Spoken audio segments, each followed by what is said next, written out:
nutritional choices, even from the time we are children, impact our health.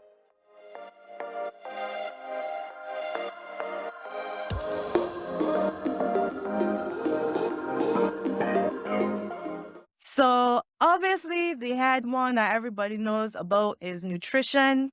We try to avoid it, but I am sure everybody of our age, adults, know exactly what is good for them and what is bad for them.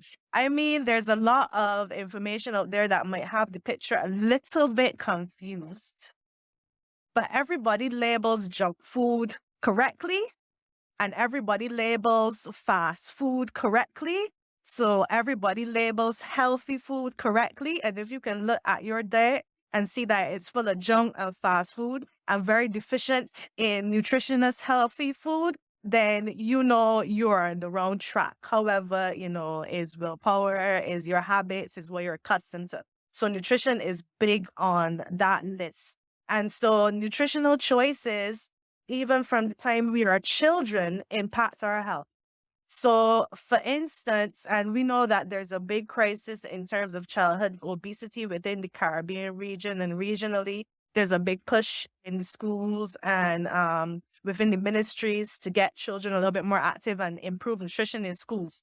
And that's because high fat diets, foods high in nitrates like processed meats, contribute to the buildup of plaque and fat in your arteries, right? And that eventually causes those blockages. A blockage in your brain is a stroke. A blockage in your heart is a heart attack.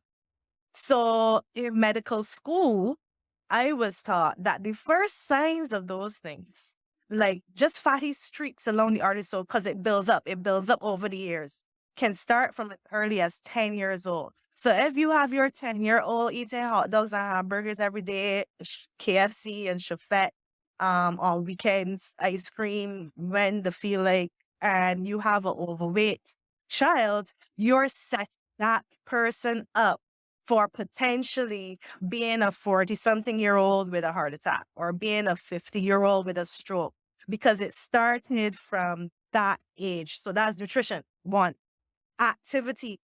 Activity is very important, not only for aesthetics, because people tend to only want to get in the gym for when they want to jump on the streets for crop over or look cute. Maybe look cute for their wedding or some event coming up that they want to fit in that dress.